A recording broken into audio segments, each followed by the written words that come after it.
Rampage here, back with another video. We are back with another video. This is Wrestling Rampage. I'm Joey. I'm Thomas. I'm Tommy. And make sure that you like us on Facebook, facebook.com/Wrestling Rampage 2. Follow us on Twitter at Wrestle Rampage. Hit that subscribe button because we have other great videos coming to you guys. You can trust us on that. We got a bunch of unboxings coming on. We got the NXT Greatest Matches Volume 1 DVD giveaway. That's right. All you have to do to enter is tell us on Facebook or on Twitter that you guys want to enter the contest, and you're in. Or comment down below that you want to be in the NXT giveaway. It's going to come to your door after the release date on March 15th. Comes to your door absolutely free, courtesy of Wrestling Rampage. So make sure you guys enter that. And watch the DVD review that we're going to do for the NXT Greatest Matches Volume 1 DVD, and you may be the winner. So make sure you guys check that out. Today, we're going to be doing the WWE Raw, Monday Night Raw review for March 7th, 2016. The beginning of Raw comes out with Shane O'Mac coming out. And he wants to talk about how it's his destiny to beat The Undertaker at WrestleMania and gain control of Monday Night Raw. And, he wants to talk about how he's written out of Vince's will. And, out of nowhere, we hear the Tail Bowl tolls. And out of nowhere, here comes Vince with his fucking cheap-ass ghetto walk that he does. Strutting his stuff. 70-year-old man strutting his stuff down the way there. He's like he got a shovel up his ass. Sorry, I just had to say that. And he shows, he comes out and says that, he shows this picture of Shane and Vince when Shane was a little boy. And it was when Shane was going to his first wrestling event. Wrestling event, yes. And Vince McMahon was holding Shane. I'd say probably he is about 2 or 3 years old, and in the picture it looked like anyway. And he's like, "You're not going to be my son anymore." Throws the picture down and breaks it. Well, to be honest, the glass already broke before he stomped on it. But yeah, that's agreed. And all he pretty much, what came from this was that Vince McMahon's greatest creation will put to rest his greatest failure. And from what that means is Vince McMahon with the Undertaker, which no doubt is Vince's greatest creation. As far as a professional wrestler standpoint, is going to put to rest his greatest failure, which is his son, supposedly. And here comes the Rent-A-Cops. Exactly. Here comes the indie workers, the independent wrestlers from Chicago. Here they come in their goddamn cheap ass dollar fucking security shirts. And they come out fucking wanting to beat it, get Shane out of the goddamn building. And fucking Shane says, "I'm pissed off right now." And he starts fucking hitting the goddamn weak ass indie workers. And let's just be honest, from what I could tell, the punches weren't all connecting all that well, and it kind of looked sloppy, to be honest with you. But I understand that Shane's been out of the ring for 7 years. Yeah, he's pretty rusty. But I've seen some of the Facebook videos of him training against The Undertaker. So we'll see how it goes. What are you guys' thoughts on that, by the way? Like who do you think's going to win at WrestleMania? Well, I'm kind of like this right here. This is the way I look at it. No, this right here is WrestleMania. This right here is The Undertaker's... nobody wants Undertaker to lose at WrestleMania. Sure. Why he lost at Brock Lesnar is something I don't understand. But anyway, that's beyond the point right now. And I like Shane McMahon too. Hey, if he wins, he gets control of Raw. Now, I'm kind of puts in between, so I don't want Undertaker to lose. I don't want Shane to lose. I'm just in between here. Tell you the truth, I like it a way where they both come out to be winners, but that's not going to happen. One has to win, one has to lose. I'm bewildered here. I'm sorry. I just can't make up my mind what I want. I'm pretty much in the same boat. Yeah. Same. All right. First match on Raw is the Intercontinental Champion Kevin Owens takes on Neville, the 2015 Breakout Star of the Year. That has done shit. Who hasn't really matched up to his award, his Slammy Award. So, don't get me wrong, I like Neville, but Well, I do too. I don't like that JBL says to Coach, "This is your highlight reel on Sports Center every goddamn week." But yeah, and Kevin Owens ends up beating him, pulling the tights, and then we get a surprise. Sami Zayn comes out. Because Kevin Owens started attacking Neville at the end of the match, was going to powerbomb him on the apron, and we hear Sami Zayn's music. He comes down the ring and starts beating on Kevin Owens, which is phenomenal because their feud goes way back. Yeah. Way back from NXT, way back to Ring of Honor, and I don't know if they're going to have a match at Roadblock or if they're going to have a match at WrestleMania, but yeah, and I wouldn't mind seeing Sami Zayn go against Kevin Owens for the Intercontinental Championship. Oh yeah. I like Kevin Owens. I really do. I like him when he first appeared. When I first started going back to watching wrestling again, because I've been out of watching wrestling for a long time. I'm going to admit that right there. I'm a little bit back into it now. There's some things in the wrestling that I don't agree with, that I don't approve of, but that's not my call either. And my two sons, I mean, they've been watching wrestling ever since way before they even knew what wrestling was. So they know more about it than I do. But I've been a wrestling fan for years. It's just I cut off from wrestling when I figured things were going bad when they brought in the PG era. That is just something that I didn't approve of, and I can understand parents not wanting their kids to watch some things, but hey, this it's wrestling. You just got to go with the flow, But it was they signed it to PG era, and hey, that's when I started watching, and I just started picking it up here lately. But what do you think about Kevin Owens and Sami Zayn? I would consider that a great match. I really don't know too much about the two, just like I said. But from what I've seen tonight, hey, I would think that that would be a great Intercontinental title match. We know some of your thoughts there. Well, I was gonna take off Kevin Owens here. Seen a little snippet of Vince Russo bashing Kevin Owens, saying who's the fat guy. And what are you talking about, Vince Russo? Who's the goddamn guy with the gray fucking long hair and the fucking I'm from New York.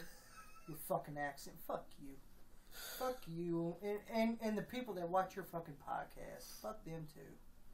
Fucking Indians. But Kevin Owens and Sami Zayn, yeah, that'd be a great match. Those two know each other very well. Yeah.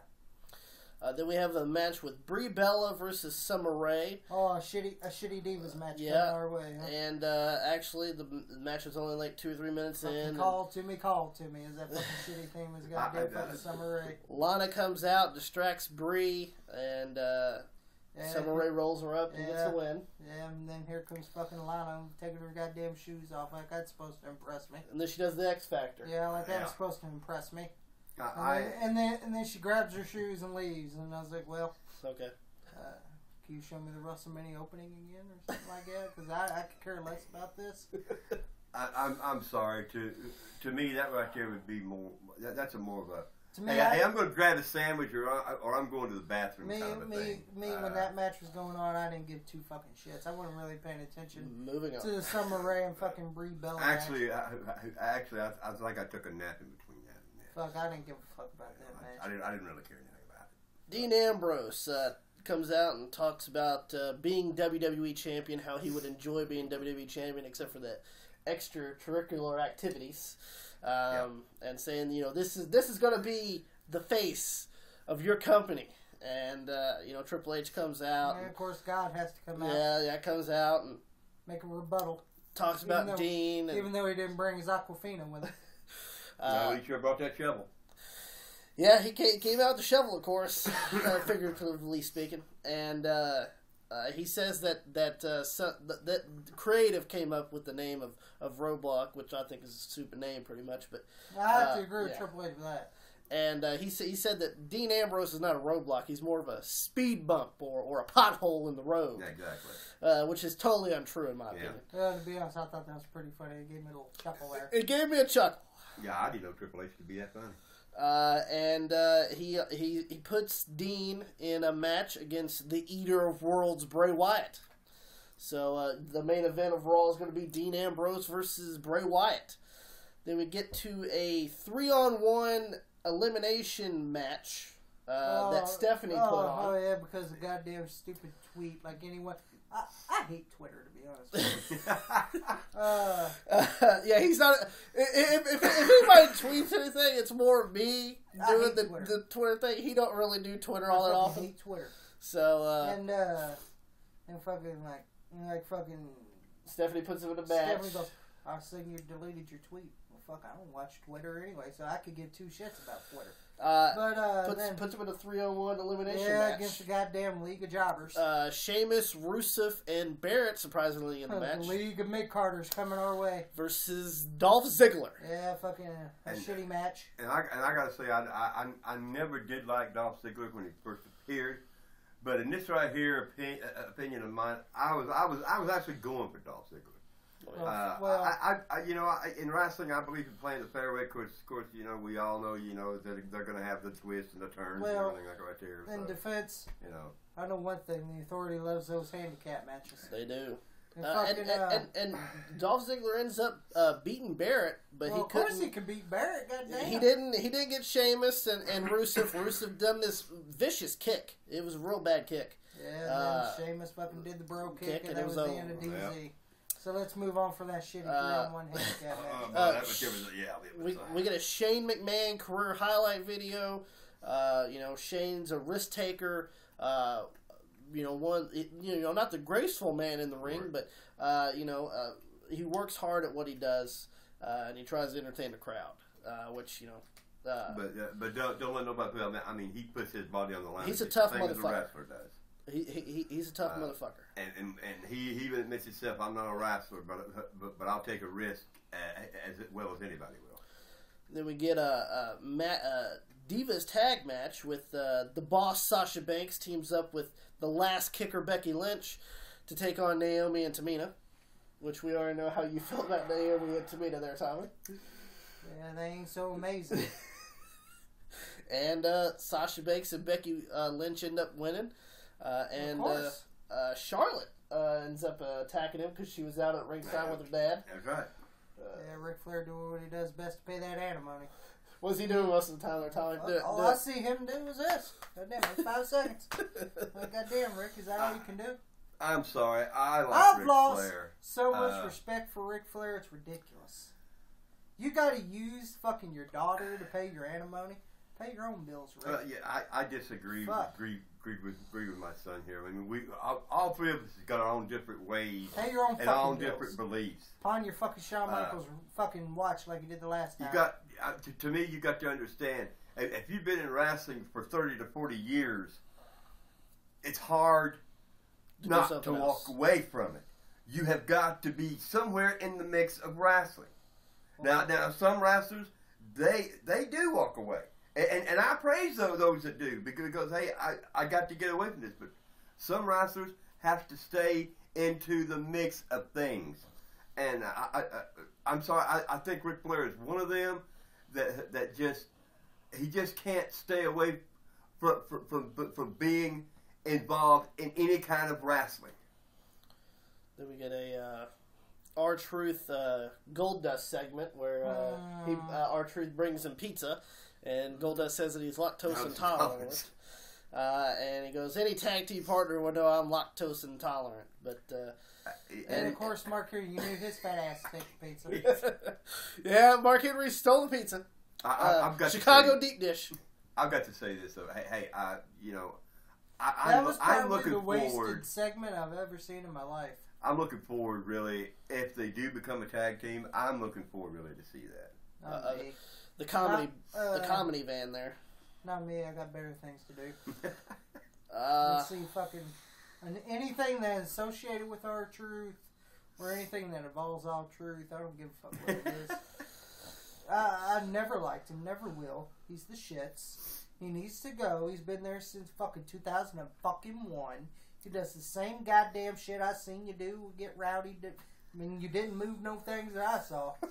And fucking, and then you come back and you fucking, and you're doing what's up. Goddamn, I seen that in fucking 2007. Come on now. Goddamn, change your fucking shit. well, he did there for a little while. But Yeah. Little Then we get garbage. a WWE Tag Team Championship match when the New Day puts on their WWE Tag Team Championships against the Alliance team of Chris Jericho and AJ Styles, Y2AJ. Well, And, to be honest, this was the best match of fucking Raw. The best match of the night, most definitely. You cannot argue that. Very, 2 counts galore. You thought each other would pick up the win, and no, they couldn't do it. Just a real epic match. I mean, if you didn't watch Raw, probably the match of the night that you should watch was the AJ Styles and Chris Jericho versus the New Day for the WWE Tag Team Championships. I will agree. He did steal the show. But everybody knows that AJ Styles and Chris Jericho just came this little short of beating the New Day, so the New Day are still the WWE Tag Team Champions. And how that's got to be is something I don't know. I don't like the guy. He doesn't like the New Day. I'm sorry, but when you come out there doing little dances like they do, come out there and talk about people's butts, kind of freaky there. I don't like that. What about the trombone and the trumpet? Whatever the hell it is. Trombone. Well, number one, Francesca. Well, it would be better if he'd learn how to play it. He doesn't really play it that much. I think mostly it's used as a weapon, but that's just me. But and in shocking turn, Chris Jericho was the one that ended up getting the pin. Big ending from Big E, and loses the match. AJ picks up Chris Jericho. The crowd's all into it. Yep. They're chanting, Y2AJ and everything. And out of nowhere, Codebreaker to AJ Styles. Jericho just 3 times, yeah, not just once. 3 times. He did the Codebreaker 3 times. So, and it comes out and grabs the shirt, and I thought he was going to rip the shirt personally, but the Y2AJ shirt, and he shoves it down AJ Styles' gullet. Yep, he sure does. So that is that right there, tag team. So the Y2AJ is no longer exists. But I mean, hey. You said you were looking forward to Chris Jericho being a heel. Yeah. So I like him better as a heel, He is better as a heel. Fuck. I don't like Squeaky King baby faces. That's why you don't like Roman Reigns, huh? Yeah. Then we get the U.S. champion Kalisto takes on Tyler Breeze, the Prince of Persia. And you already knew Tyler Breeze is doing the job that night. And because he's in the doghouse. And of course, Kalisto beats him. And let's move on from that match. Ryback versus Curtis Axel. Let's just say that's a squash. Move on from that match. Another squash match. Ryback wins over Curtis Axel, and Kalisto beats Tyler Breeze. And we get the induction of the big boss man of the WWE Hall of Fame. Overdue, long overdue. I love the big boss man. I love Cobb County, Georgia, even though I'm not from Georgia. But I love the song. And we get the main event of the evening, which was made by Triple H earlier in the show. Dean Ambrose, the Lunatic Fridge, takes on the Eater of Worlds, Bray Wyatt. Exactly. A pretty good match, actually. Yeah, I'm not even joking. Probably second best match of the night. Really? Yeah, it was a good match. And the Wyatt family come out of nowhere with the little thing, and DQ, so Dean Ambrose wins, and Triple H comes out, and he thought he was going to do it, pump up the sleeves, bam, bam, didn't get it done, dirty deeds. Dirty deed prevails. And so Dean Ambrose sitting there holding the championship, so we'll find out what happens at WWE Roadblock. Yeah, don't forget that shitty Roadblock coming our way. That's right, March 12th, you guys check it out on the WWE Network. I'm sorry, it's just a live event show. It is. Fucking house show. But I'm looking forward to watching it to see if Dean Ambrose will take on Roman Reigns at WrestleMania. I don't see it either. I think God's going to prevail. Triple H is going to get his shovel out, bury him, and that'll be the end of that one. Make sure you like us on Facebook, facebook.com/Wrestling Rampage 2. Follow us on Twitter at Wrestle Rampage. Hit that subscribe button because we have other great videos coming to you guys. Enter the NXT giveaway contest. And make sure you give us a big thumbs up on this video if you like this video. Wrestling Rampage is that cream that rises to the top. Cream of the crop. And nobody does it better.